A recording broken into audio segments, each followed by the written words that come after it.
स्वागत है आप सबका। देखिए हम आज इसमें पढ़ने वाले हैं, बहुत ही मज़ेदार वीडियो बनने वाला है ये। परीक्षा में फेल पास पर आधारित प्रश्न। तो ये परीक्षा होता है, उसमें फेल पास पे कैसे आधारित प्रश्न होते हैं वो मैं आपको समझा दे रहा हूँ। सबसे पहले हम आपको बता दें कि इसमें मैं फेल के लिए एफ और पास के लिए पी, यानी कि उत्तीर्ण ये हो जाता है और ये होता है अनुत्तीर्ण। तो इसके लिए मैं थोड़ा आपको ये उतना नहीं लिखूँगा, अनुत्तीर्ण उत्तीर्ण। तो देख लीजिए, कह रहा है कि सबसे पहले परीक्षा में फेल पास पर आधारित प्रश्न क्या होता है। तो हम आपको बता दें कि यदि समझ लीजिए पहले, यदि किसी परीक्षा में 30% व्यक्ति पास हो रहे हैं, 30% छात्र पास हो रहे हैं, तो स्पष्ट है कि 70% लड़के जो है फेल होंगे। और दूसरी बात, अगर जो 35% बच्चे फेल हो रहे हैं तो इसका अर्थ ये है कि 65% बच्चे पास हो रहे हैं। देख लीजिएगा, ये एक बार और अच्छे से समझ लीजिए कि अगर जो 30% बच्चे पास हो रहे हैं तो 70% फेल हो रहे हैं, 35% फेल हो रहे हैं तो 65% पास हो रहे हैं। इसके लिए मैं आपको एक फार्मूला बता दे रहा हूँ कि होता है परसेंट उत्तीर्ण, यानी कि परसेंट पास पूछा जाता है और परसेंट पास आप बताएंगे बस। परसेंट उत्तीर्ण एक फार्मूला होता है, इसको आप अच्छे से देख लीजिए। परसेंट उत्तीर्ण इक्वल टू होता क्या है, तो 100 में से घटाया जाता है जो पहले विषय में जितना फेल हुए रहते हैं। तो फेल वाला ध्यान रहे कि फेल वाला पहले दर्शाना है। पहले विषय में जो फेल हुए रहते हैं उस विषय को दर्शाएंगे, और दूसरे में भी जो दूसरे विषय में फेल हुए रहेंगे उसको दर्शाएंगे, जो फेल हुए रहेंगे उसको दर्शाएंगे, ध्यान रखिएगा। और तीसरा में होता है प्लस, ये दोनों माइनस में होता है, और तीसरा प्लस में होता है जो दोनों विषय में फेल होते हैं उसी को घटाते हैं। यानी 100 में से इसको घटा रहे हैं, इसको घटा रहे हैं, और तीसरे जो दोनों में फेल हुए रहते हैं उसको ऐड कर लेते हैं। तो देख लीजिए, ये हमारा फार्मूला बिल्कुल आसान है और सवाल बहुत ही आसान होने वाला है। एक बार और देख लीजिए, मैं आपको समझा दे रहा हूँ कि यदि किसी परीक्षा में 30% विद्यार्थी पास होते हैं तो 70% विद्यार्थी फेल होते हैं, और यदि किसी परीक्षा में 35% विद्यार्थी फेल होते हैं तो 65% विद्यार्थी पास होते हैं।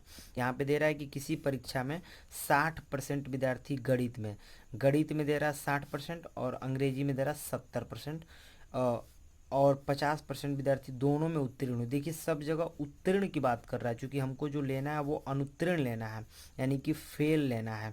जब हम इसका निकालेंगे, परसेंट पास वाला निकालेंगे, तो पास वाला निकलेगा 100। सबसे पहला वाला हम देखेंगे कितना परसेंट विद्यार्थी उत्तीर्ण हो रहा है, तो 60 उत्तीर्ण हो रहा है, तो 40 अनुत्तीर्ण होगा, तो -40 कर देंगे। फिर दे रहा है 70 उत्तीर्ण हो रहा है, तो 30 अनुत्तीर्ण होगा, तो -30 हो जाएगा। 50 उत्तीर्ण हो रहा है तो 50 अनुत्तीर्ण हो रहा होगा, तो प्लस हमको फेल वाला ही बस लेना होता है, तो ये 50 हो जाएगा। अब इसको हम सॉल्व कर लेते हैं। देखिए, 100 और ये 50, 150, और 150 और ये दोनों माइनस माइनस एक में ऐड हो जाएगा, तो 70 इक्वल टू 80, यानी कि 80% विद्यार्थी जो है पास हो रहे हैं। ये पास होने की बात है, उत्तीर्ण हुए पूछ भी रहा है, तो 80% विद्यार्थी पास हो रहा है। दूसरा देख लीजिए, ये कह रहा है कि हिंदी के 2 प्रश्न थे। प्रथम प्रश्न पत्र में 75% छात्र तथा द्वितीय प्रश्न पत्र में 55% छात्र उत्तीर्ण हुए। ये उत्तीर्ण की बात कर रहा है, लेकिन हमको उत्तीर्ण नहीं लेना होता है। ध्यान रहे, हमसे लास्ट में क्या पूछ रहा है कि कितने % छात्र अनुत्तीर्ण हुए। अनुत्तीर्ण की बात कर रहा है, तो हम पहले इसका कैसे जवाब देंगे देख लीजिए।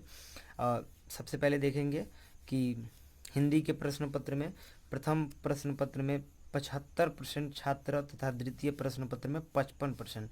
तो 75 का मतलब क्या हो जाता है, देखिए मैं डायरेक्ट घटा रहा हूँ। 100 माइनस 75 में मतलब 75 उत्तीर्ण हुए हैं तो 25% अनुत्तीर्ण होंगे। फिर 55% उत्तीर्ण हुए हैं तो माइनस हो जाएगा, यानी कि 45% अनुत्तीर्ण हुए होंगे, और उसके बाद से प्लस हो जाता है। जबकि दोनों प्रश्न पत्रों में 35% अनुत्तीर्ण अनुत्तीर्ण दे ही दिया है, तो इसलिए +35 हो जाएगा, इक्वल टू देख लीजिए। तो 100 + 135 और माइनस हो जाएगा 20, ये ऐड हो जाएगा तो 70 हो गया, और ये घटा लीजिए तो आपका बच जाएगा कितना, 65 बच जाएगा। यानी कि 65% विद्यार्थी जो है 65% विद्यार्थी जो है अनुत्तीर्ण हुए हैं। ठीक है, ये अनुत्तीर्ण अनुत्तीर्ण के लिए पूछे या अनुत्तीर्ण उत्तीर्ण के लिए पूछे, बात एक ही होता है। ये देखिए, उसके बाद तीसरा दे रहा है क्वेश्चन एक परीक्षा में गणित में 60% लड़के, विज्ञान में 65% लड़के उत्तीर्ण उत्तीर्ण हुए दे रहा है। तो हमको कैसे सॉल्व करेंगे, तो लास्टली जो भी पूछ रहा है कितने उत्तीर्ण हुए, तो यहाँ पी लिख देंगे और यानी पास के लिए। तो कह रहा है 60% लड़के उत्तीर्ण हुए, तो 100 में से घटाना, तो जो उत्तीर्ण हो रहा है उसको नहीं घटाना, जो अनुत्तीर्ण। तो 60 जब उत्तीर्ण हो रहा है तो 40 अनुत्तीर्ण हो रहा है, फेल हो रहा है। दूसरा 65 उत्तीर्ण हो रहा है, तो 35 क्या हो रहा है, अनुत्तीर्ण हो रहा है। और उसके बाद से दोनों में 30% लड़के अनुत्तीर्ण दे ही दिया है, तो प्लस 30 हो जाएगा, इक्वल टू देख लीजिए 100 और 30 यानी कि 130, माइनस ये हो जाएगा 75। तो 75 घटा दीजिए तो 20 कितना बच जाएगा देख लीजिए,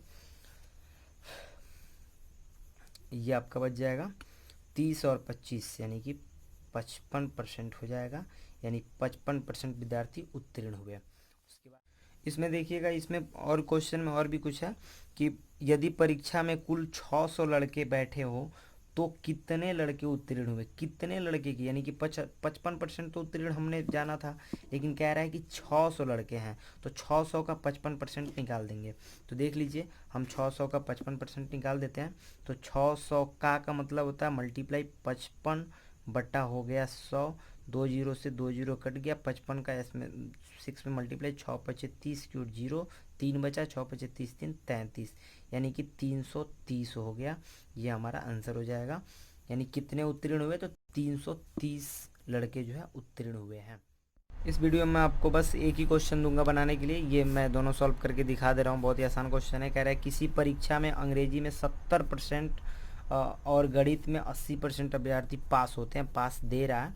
तो चलिए हम इसको सॉल्व करते हैं, थोड़ा सा परसेंटेज निकाल लेते हैं इसका क्या होगा। कह रहा है कुल संख्या निकालना है, तो संख्या निकालें, पहले पास की निकाल लेते हैं। कह रहा है अंग्रेजी में 70%, तो 100 में से घटाया जाता है, 70% पास हो रहा है तो 30% फेल हो रहा है। 80% पास हो रहा है तो कह रहा है 20% फेल हो रहा है। और कह रहा है 10% दोनों विषयों में कुल कितने फेल होते हैं। 10% दोनों विषयों की बात कर रहा है, तो विषयों में फेल होने की बात कर रहा है। तो यहाँ पे चूंकि हो जाएगा ये +10 हो जाएगा, और इसको हम सॉल्व कर लेंगे। देखिए फेल होने के होते हैं, 10% फेल होते हैं, तो +10 हो गया।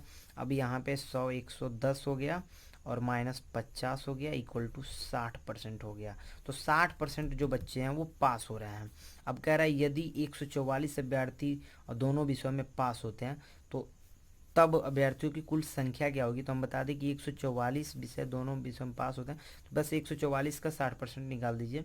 तो देख लीजिए 144 इंटू 60/100 हो गया, 1 जीरो से 1 जीरो कट गया। उसके बाद से आप देख सकते हैं, सॉरी, पास होने की संख्या दे रहा है 144, तो जब पास होने की संख्या 144 दे रहा है तो कुल संख्या बराबर हो जाता है, यानी कि कुल संख्या गुणे हो जाता है, कुल संख्या गुणे 60% हो जाता है पास होने की संख्या।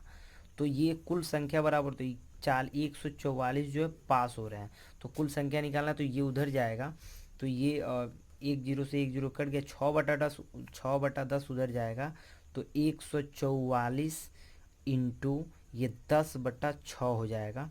और ये 6 से ये 144, 6 दूनी 12, 6 चौको 24, यानी कि 24, और 10 का मल्टीप्लाई करा लेंगे 240, यानी कि कुल संख्या जो है कितनी थी, 240 संख्या थी, जिसमें से 144 स्टूडेंट जो है पास हुए हैं।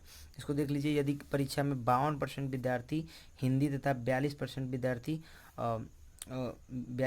विद्यार्थी अंग्रेजी में फेल होते हैं। तो ये इसमें बहुत आसान है, ये कह रहा है 52% विद्यार्थी और हिंदी में 42% विद्यार्थी फेल हो रहा है। तो हम डायरेक्ट इसकी जो प्रतिशत संख्या निकालेंगे, तो ये देखिए यहाँ इसमें से निकल जाएगा 100 माइनस 52 फेल हो रहे हैं, -42 फेल हो रहे हैं, और प्लस दोनों में कितने फेल हो रहे हैं, तो +17 ले लेंगे, तो 117 माइनस हो जाएगा, इन दोनों को ऐड कर लेंगे तो 4 हो गया, और ये 9 हो गया। इसको हम घटा देंगे तो ये आपका 23% हो जाएगा, 23% हो जाएगा। तो 23% विद्यार्थी जो है दोनों विषयों में पास होंगे। और ये क्वेश्चन हम आपके लिए दे रहे हैं, आप इसको सॉल्व कर लीजिएगा। एक बार आप इसको स्क्रीनशॉट ले सकते हैं, देख लीजिए।